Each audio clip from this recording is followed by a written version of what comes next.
It's a common summer scene. Children playing in the water, splashing each other, or going down a water slide. But for some kids, like Sam, water is an obstacle. We typically avoid water parks because we know there's the ladder scaffold involved. You have to get up to the slide. And also the rides in the water parks typically just aren't good for someone without balance. So that's just in general water parks a challenge. And being in a power wheelchair makes it even more difficult. These wheelchairs run on electricity, and when water comes in contact with them, the results can be shocking. So how do you build a water park that all kids can enjoy? That's the question Gordon Hartman had. He runs the world's first accessible theme park, Morgan's Wonderland in San Antonio. We had to come up with a wheelchair that would allow for it to get wet and still be able to move about through the use of someone's ability to use a joystick. That's when he discovered the work of Dr. Rory Cooper at the University of Pittsburgh School of Health and Rehabilitation Sciences. Dr. Cooper is world-renowned for numerous patents and inventions when it comes to wheelchair technology.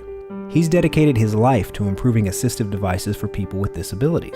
I found Dr. Cooper from the first conversation we had on the phone as a person who really wanted to work hard at ensuring that this idea that we had of developing this chair, which would truly be revolutionary. Gordon and I have the same vision. That's a world where everybody can participate together so that people with and without disabilities are on the same playing field. The idea is that, hey, an air motor with air tanks, if it's feasible, may provide with a much lighter power chair, much more environmentally friendly, that doesn't need to have the batteries replaced. And from that idea, a new chair, short for pneumatic chair, was born. The new chair is powered strictly by compressed air.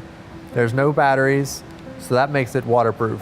We can recharge it in as little as 10 minutes.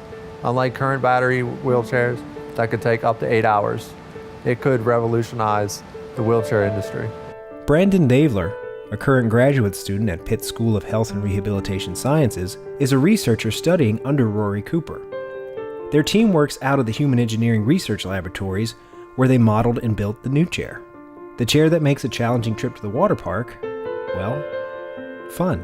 I like to have the freedom to run around. It was rewarding to see just how he lit up and the enjoyment that he got out of going through the sprinklers and the water. He wants to be independent. Quite frankly, we let him go for 30 minutes by himself, and that's what he wants.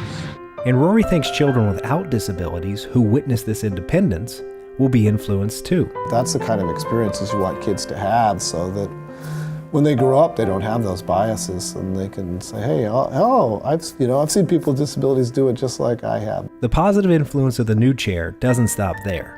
The granting agencies and the clinical work sort of force you to think about a lot of more in the medical aspects of life, and it was great to see how much demand and energy there was for just having fun. I've already seen how this chair has made a difference in the lives of those with special needs. The reason we are where we are today is because of Pitt, the commitment of Dr. Rory Cooper, all of his close staff and everyone involved who have made the dream of this chair possible. And I think in many ways we're just beginning. I hope it expands through water parks. I mean, we've been contacted by the National Park Service and the state parks for putting it at wave pools, beaches. I also think it's got a lot of potential for long-term care facilities and nursing homes, big box stores. We had grocery stores and things contact us. It gives us hope that one day we won't have to worry about